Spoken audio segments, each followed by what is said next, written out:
just say I do. Good afternoon, everybody, and welcome back to Behind the Veil, a show that provides insight into the world of weddings, events, and the people behind them. I'm your host, Keith Willard. Welcome back. It's good to have you. Today, we're going to be talking about MCs. We've all heard it. Everybody talks about it. There are a lot of DJs out there that say, oh, and I'm also an MC. Or a band says, oh, and we've also included an MC. But what is an MC, first of all? And is it something that you actually really need? So our guest today is actually a Masters of Ceremony, a true Masters of Ceremony. That's what he does. That's all that he does. And we're going to get his insight into his job and why he thinks it's important. But before I bring him on, let me bring on Marcy Gutenberg with an Affair to Remember by Marcy. Hi, Marcy. Hi, Keith. Okay, so Happy Tuesday. Happy Tuesday. So as somebody that's been in the wedding industry for a really long time, I'm gonna just tell you that when I hear the word MC, like my skin crawls just a little bit, just because it's usually from a DJ. Oh, yes. I mean, it's a total different skill set. And I think that you're going to hear a lot of that today as to why somebody who really is a MC is totally different than a DJ. I mean, it's not the same. Well, and I think I'm going to have my eyes opened a little bit on this one too, because I don't think even as a pro that's been in this business for a really, really long time really understands what a Masters of Ceremonies is outside of, Barnum and Bailey's. Right. And you don't see that many of them. It's kind of like a lost art. They did have them back in the 80s a lot. Yeah. In the 90s, but you don't see it as often these days. And I think a lot of the DJs have put it in their so-called repertoire, but it's a totally different animal. Well, let's bring him on. Artem Lomaz, welcome to the show. Hi, Thank Artem. you guys for having me. Marcy, Keith, how you guys doing? So I understand that you're dialing in from quite a distance. Depends where you are. I'm originally from New Jersey, but I'm actually sitting a lot closer to you right now. I'm currently in Florida. I'm in South Florida right now. Oh, are you really? Oh, yes. My God. Okay. For some reason, I thought, he's having to dial in at 5 a.m. or something crazy like that. But I'm glad that you're here in South Florida so you get to enjoy some of this beautiful weather. Yeah, no, it worked out. It's been great. Okay. So let's just define what a Masters of Ceremony is supposed to be versus what people assume it is. Let's start there. Excellent question. So let's start with the assumption part. That'll be let's start. Yeah, please. Listening and rolling their eyes and already have that in their mind. 100%. You got people out there going, really? Okay, Masters. Okay, who's the MC? Yeah. So exactly. Tell us. So you, in the description, you guys wrote up Bob Barker as an example. Yes. And I'm glad you at least used Bob Barker, because there's worse images that conjure up when people hear the term MC or Master of Ceremonies. Trying to be nice. No, and I appreciate that. I love Bob Barker. Yeah, I think two things come to mind. One, you go the hip hop route and people are like, oh, so you're one of those hip hop guys. I'm like, I wish I was one of those hip hop guys. That's an MC from, a rap perspective. That's different. Right. In terms of events, I would say the true definition is it is a host. I don't like using the term host because really the host for an event is the person who's paying. Right. That's truly the host. That's who's invited all the guests and is covering the bill. That's the host. Understood. It's the vocal and visual representative of you to your guests is the best way that I can describe that. So essentially it's an orator, it's a narrator, it's a storyteller. And it's someone who is going to facilitate the functionality of the event, whether it be a corporate event, a bar bat mitzvah, a wedding, whatever it may be. It's someone who's going to facilitate the transitions while at the same time getting everybody excited about the event, also representing your personality and sort of what you want your storyboard to be, bringing that to life. Right. So a facilitator for the planner, a facilitator between the planner and the kitchen, between the photographer and the planner, sort of a facilitator between everybody off the microphone. And then on the microphone, it's the representation of a client to the guests and everybody in the room. So it sounds as the term of day of planner becomes more and more, it feels like there are roles that have been starting to take over chunks of what you originally did or what you're supposed to be doing as a profession. Like because let's start with DJs, because sometimes DJs are actually starting to say, "Oh, I'm an MC. I'm an MC." But are they? I mean, They could be. I'm not taking away anyone's ability to read names off of a sheet. I'm, I'm not, and I'm being facetious, but I'm not taking away anyone's ability to do two different things at different times. right. I think when you start to do multiple things simultaneously is when you start to perhaps unintentionally take away from each.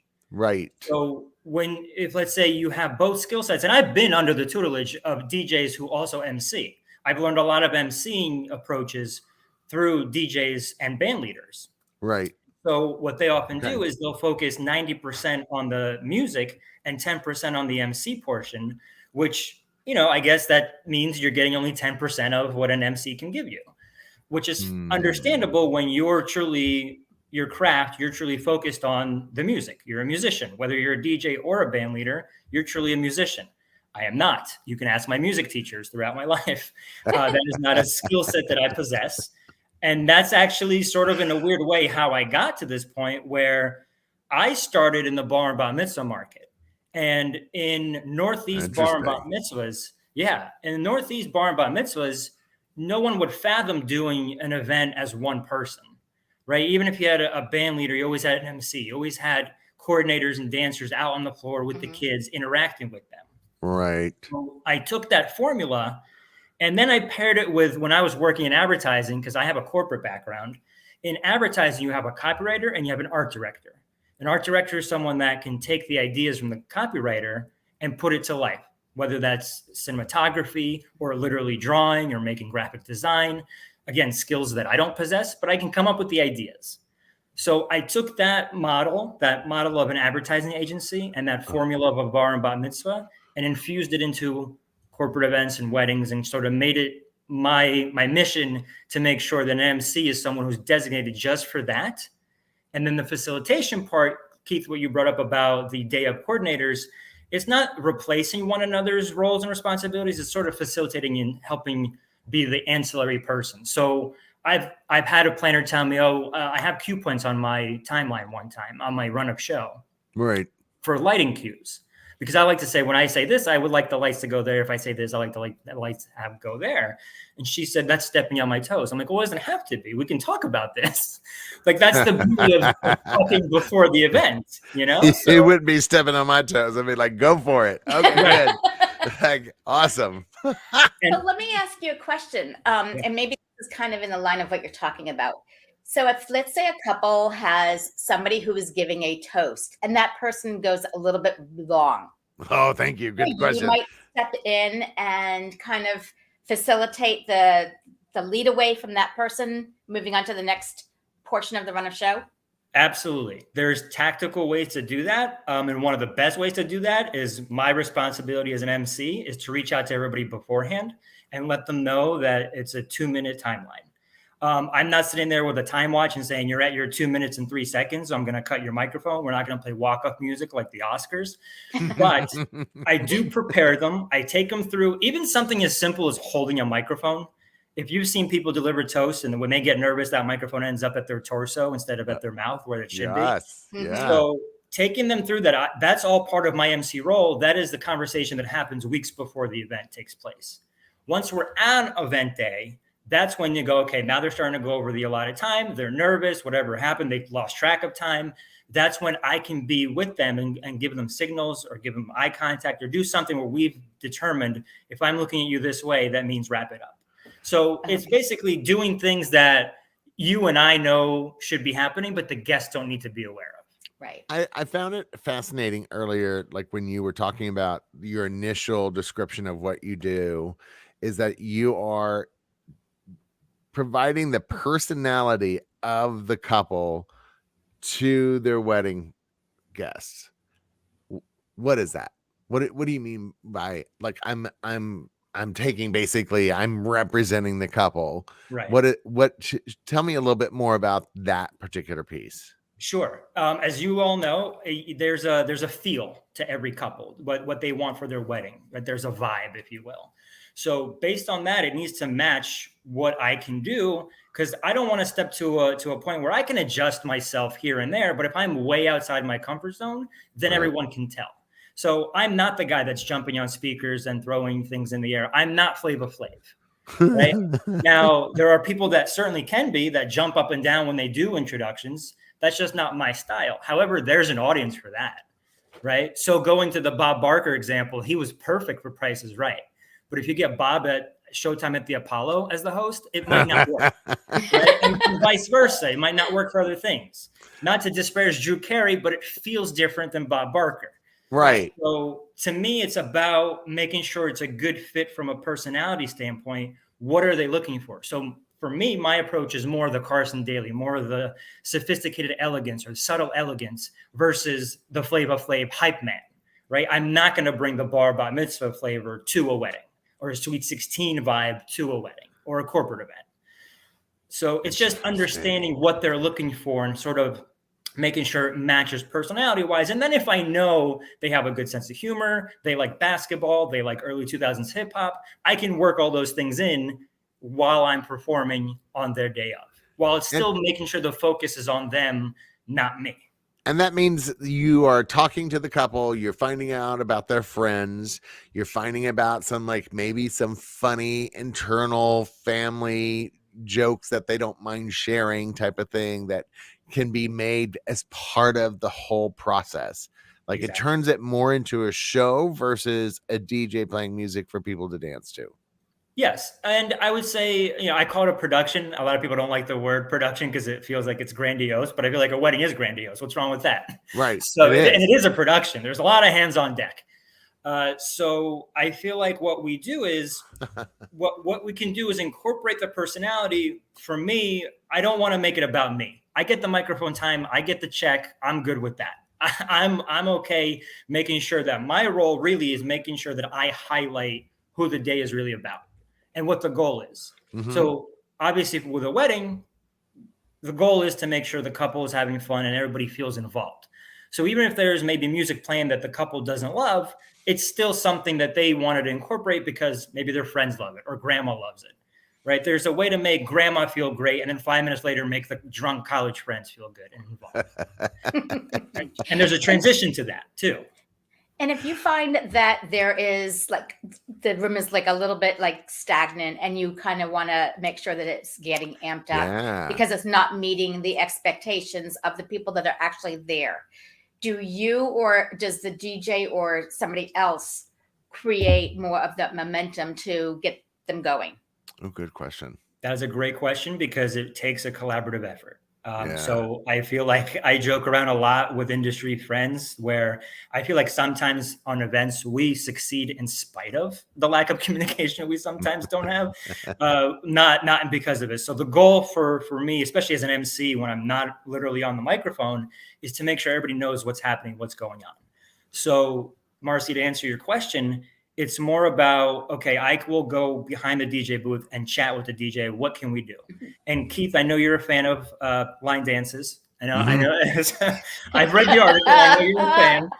So and I'm not anti-line dance. I'm whatever gets people on the dance floor. Exactly. That's exactly what I'm into. I'm like, get people on the dance floor. However whatever tool you got to get. My personal preferences are irrelevant on event day because it's not my wedding. Right. So when it comes to that, I'll talk to the DJ or the band leader and say, okay, what do you guys have planned? What can we do? And then from there, I will then use that as what I can do to transition to get the room excited or figuring out what's going to happen next. Something as simple as cake cutting. Like, we've all seen a cake being cut. That's not super exciting in theory, right? But to get everybody excited about, hey, this is a thing that's happening right now. Why is it exciting? Why is it special? Oh, the grandparents are involved. Like something like that, where we can figure out creative ways to make something that, let's be honest, a lot of people, and especially if they've been to a few weddings that year, are they probably internally already know, okay, cake's about to come out. That means we have an hour before the babysitter leaves. We can go home now.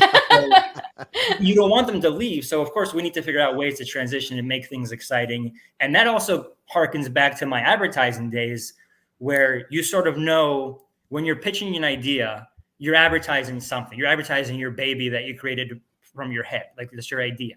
You also know if you're pitching and it's not going well, you know when to give up or when to transition out of it.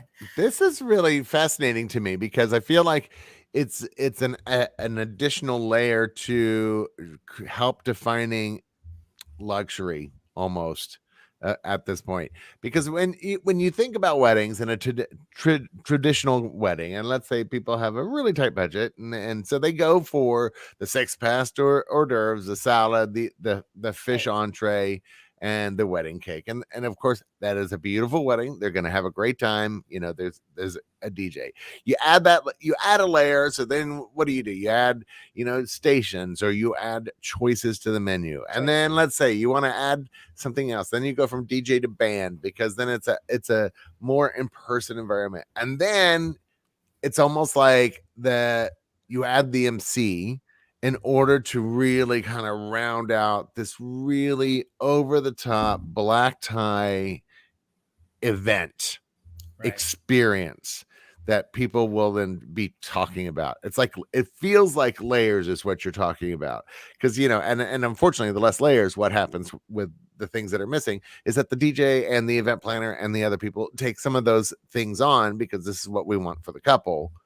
But is it really our job? And are we really going to fulfill all the pieces and parts that are truly part of that particular job?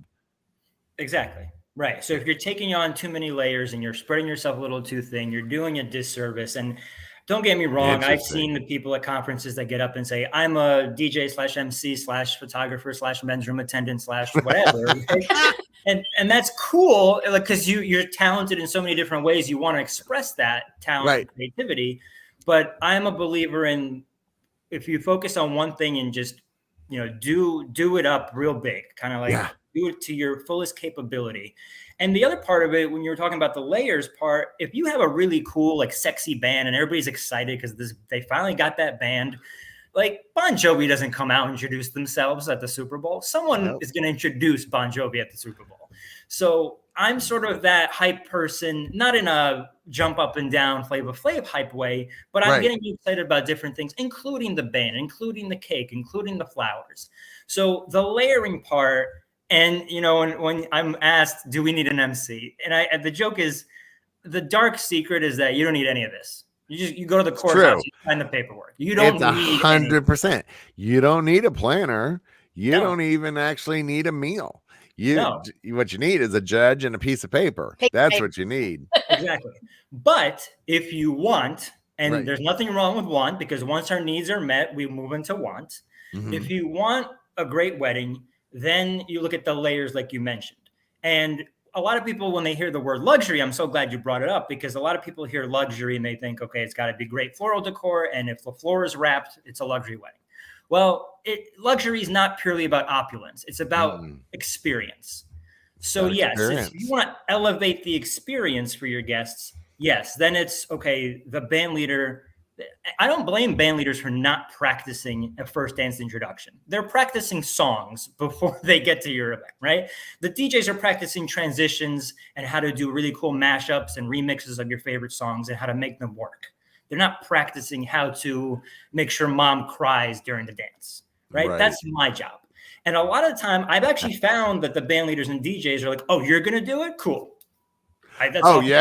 No, bands hate doing intros. They hate it. Oh, God. I mean, I've even gone up and done intros before because the band was so like, I just can't do that. But but I don't have a problem with public speaking. A lot of people do. And it's amazing how many DJs do not know how to speak on a microphone. It is incredible how many DJs do not know, like lose their brain somehow and go, the bride and groom are on their way in. But in some way it's understandable. And you're like this, and then everybody's like, oh, am I supposed to? Okay, great. And it loses all that like energy, wow, cool, fun that you're looking for. Right. And that, that they probably have a videographer catching. So now you got, the people with the fish fins, like, what do I do with this? Versus somebody like you that would ramp them up, get them excited. Here we go. And probably working in conjunction with the band so that they're playing that music that also is ramping them up and getting them going. I'm starting to see it. I'm actually starting to see it, which is So it's less about the creativity of like the music. It's more about the creativity of how to convey it to the guests. Yeah, it's a little bit of both because the music is also very important, but it's also what you say. So there's a psychology to it. So if you have music that increases someone's heartbeat, they're going to start paying attention, right? If you go to a theater and there's intermission and then the lights flicker and they go, okay, that means we have to go back. So Right. instead of me getting on the microphone and going, okay, everybody, please sit down and clap and blah, blah, blah. Like we can use music and lighting to play up on the psychology element. And then once I start saying things, their brain is already wired to start paying attention and they know what to do. And then when a couple comes into the room, no one's actually sitting in their chair because their brain has filled in that pattern. Wow, that's really interesting. I love those. Now, Go ahead, Marcy. does somebody who hires a MC, do they hire them separate from the band or the DJ, or do they hire them as a package? Yeah, good question. That's a great question. I think the answer to that is it depends regionally. It depends when they bring you into the process and when the planner presents it. So I know that's a lot of different varieties of options where it could be, but I'll give you a quick backstory as to how it sort of evolved for me. When I started my company, 93 Entertainment, and you'll notice that's one of the tags for the social medias at 93 Entertainment, we were a DJ production company. I had DJs on staff, and some of those DJs tried to teach me how to DJ. It just was not happening. I don't have any talents or abilities. But I'm like, great, you guys are really good at it. Why don't you do it? And I'll be the MC. And I put myself on as the MC at every event. And then it evolved into other entertainment companies and planners and production companies calling me saying, hey, would you mind coming out and just MCing? And we've got one of our people on music. I'm like, I didn't know that was an option. Yes, that would be great. Of course. So that evolved into me then repositioning and going, I'm fully an MC. And if you want to bring me in, you can bring me in. If you want me to call some of the DJs I worked with in the past, I can bring them in. If you want me to call some of the bands I enjoy working with, I'll call them in. So it's really kind of a mixed bag of how they want to do it. But when, oftentimes we get to a point where they've selected the DJ, they've selected the band. A lot of times, especially in the ultra luxury space, the DJ comes at the after party while the band is for the reception. Right. So it's usually working with the band. And it goes back to that, like, does the band leader even want to take on the MC responsibilities? It's usually just put on their plate by default. And they're happy to get rid of it and happy not to think about it. And so that's where I come in and go, okay, let's chat a few weeks before the event. Here's what I know. Tell me what you know. Let's do a brainstorm session. And then we're ready to rock on event day. Well, and unfortunately, I think that the word MC has gotten a bad rap because other people have taken a chance and had added it to their repertoire, quote unquote. And then they get the bad DJ vibe, hey, everybody, and welcome to 93.5. It's like one of those, like, it's like, no, that's not what I'm doing. Thank you. Yeah, it's weird because it's in some ways undefinable or not defined clearly enough. And I take that on. That's a personal goal of mine to sort of educate the industry and the masses as a whole. Yeah. But, it does become, yes, we've seen the person with the microphone that claps and forgets that the microphone's in their hand, and then everyone's ears are booming because they're clapping the microphone, not their actual hand or their wrist. Yes, it's weird because a lot of the time, some of these entertainers have been trained by the same people, and it just generationally goes from one to another, and they're trained the same way, so everybody sounds the same. Right. So it becomes that radio DJ voice, right?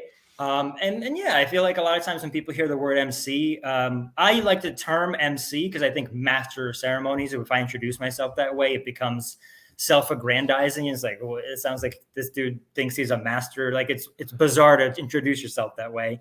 But I also don't love when we spell it out. The EMCEE. I'm like, why are we spelling abbreviations now? But they need a new term. We need a new term. I actually do. I mean, that the thing is that I feel like you're the when I talk to couples about their wedding planning, I actually talk to them like, think of it as a cake. We're going to start with a vanilla cake, and then we're going to add this as a filling, and then if you want this particular frosting, and then if you want, what do you want on top of the frosting? And these are the things that we're talking about when we're building your wedding. At the end of the day, you're going to have this like glorious over the top cake that you cannot wait to start, sink your teeth into. And it's very much similar. And this is what I feel like you're doing. You're smoothing the edges. You're making sure that the peaks and valleys are there for a reason, and that you're controlling the vibe of the space. Mm-hmm. Right.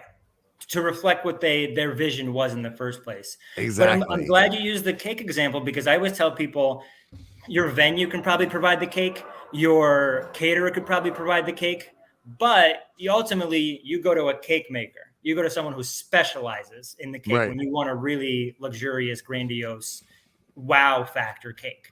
And that's sort of the same thing here. We're like, okay, yes, some people can get on a microphone and read names and introduce and make announcements, but there's a difference between an announcer and a master of ceremonies. Right.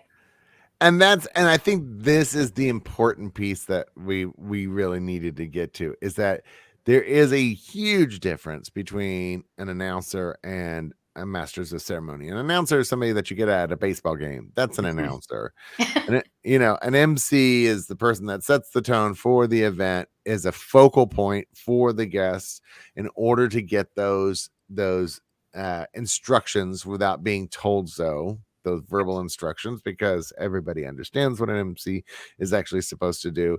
And I think it's actually a symbol of elegance at the end of the day. It's a class thing. It's like, if you really want to showcase that your wedding was designed to be amazing from start to finish, get you your planner. Absolutely. Start with a planner. Make sure you have an amazing place. Make sure that you have a fantastic meal. Make sure that you have a really over the top band or DJ, but get yourself an MC. Yeah. That's a great, that to me is what Right. I'm hearing. Because there are certain threads that you need throughout the process of a wedding, from the start to the finish. And it starts from way before the wedding day to the end of your event. Right. It really, that's honest. hard. That's hard. It's hard to get that across, to be honest. That's really, really hard. This is a hard sell for a planner like me. This is actually, this is what I'm thinking about. It's like, how do I sell this to my client? How do I explain what you do to a client in a way that makes sense to them, that go, okay, yes, we've spent all our money and we want to expand our budget ever so slightly in order to involve this MC. And I almost want to say, like, think of it as like glass cleaner. Not everybody's going to really get all the pieces and parts of your wedding, because they're not going to be able to pay attention to all of it. So you need somebody to help them with that. Yeah, it's more kind of like, okay, once you've established all the things that the magazines and the articles and the websites have told you need to get, yeah, what's that missing piece that puts it all together? And let's be honest, as much as we all want to say everything goes 100% as planned, the beauty of a live event is, especially a wedding, is that things don't necessarily go as planned. But part of the job is also making sure your guests don't know that anything is on fire. Right. That's another element to it. So when a planner runs over to the band leader and whispers in their ear, a guest is going to catch that and go, "Oh, something's going on." Right. He whispers in a band leader's ear, "Oh, they're just doing their job. That's just part of the process." Right. So good point. Good point. I feel like I need to have an MC at all my events. Make it happen, Keith. Right? Well, no, I just think that it takes off. I can already tell that it would take off a lot of pressure on my part, instead of having to be the person that is, I'm running back and forth between the couple and the band for the intros. I'm going over there, and then I'm okay. All right, guy, are you going to come out and are you going to talk to them on the microphone and tell them like what to expect and how to walk in and all that stuff?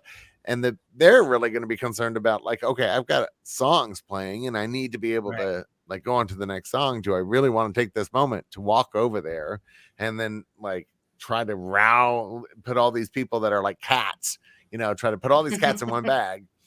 and this, I mean, it just makes more sense. It's like having an extra staff person that really covers all of the fine tips. You know? And I feel bad for when that falls on a band leader or a DJ, and it's kind of like asking a chef, like, "Hey, can you also set the table?" Like, Right. the chef can probably pull that off given the time to prepare, but it's not part of their job. It's not part of the process. So yeah, when you're focused on, like, you've spent your entire life being a fan of music and you've perfected your craft and you know how to mix all the right songs together, and now someone's coming up to you and going, "Can you just read these 20 names real quick before you go into your thing?" I kind of feel bad. So I'm happy to take that off their plate. But yeah, it all goes back to that elevation you were talking about. You know, once you set that standard, okay, the guest experience needs to be at a point where we know we've determined we realize what style we want, and we want that style to be reflected throughout the entire process. And even with destination weddings, like, we know day one of a destination event, the welcome, like, I hate saying it could be like a flea market sometimes. They walk in like, "Where did we go? Is the bar over there? What do we do?" Right. So even something as simple as that, is having an MC be there just to go, "Hey, this is what's going to happen." Everybody knows what a wedding is and what happens at a wedding. And most of us know the formula and like what order things are going to happen. You know, you're not going to do cake before salad. Right. But also with an MC there, you know that I can capture attention. I can grab their attention in a way that isn't, like Keith, you were saying, it's not yelling at them saying, "Pay attention right now, I'm telling you what to do." It's more of a, let me capture it. There's vocal exercises. There's a lot to it from a performance standpoint. And when I get their attention, what I do is I revert it back to who it should be on, which is the couple, right? Or the moment that's happening. So whether it's that moment or the VIPs or whatever needs to be the focal point, I have the authority as the person with the microphone, and strictly as the only person with that microphone, aside from the person who's singing, of course, as being able to delegate that attention. So not necessarily taking the attention on me, which is also another, I guess, negative connotation that gets put onto the MC role, where people see it as like, "Oh, this is a guy performing for America's Next Top MC." That's not right. And I've seen them. I get it. I understand.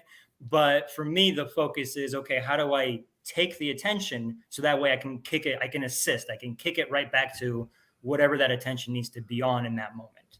Wow. See, yeah, and the thing is that before we started the show, I mean, I was really like thinking, God, how do I sell this? How do I tell people that, you know, this is something that they absolutely need for their wedding? And I'm finding myself doing the same thing that I do with other planners that are not good at their job, or basically anybody else that's not good at their job. It's like, because there's this typical kind of thing in the community. Let's say a couple's getting married. They finally got to the point that they say, "I do," and then they say, "Do we need a planner?" And then all the bad things about wedding planners come flooding into their head. They're only interested in our money.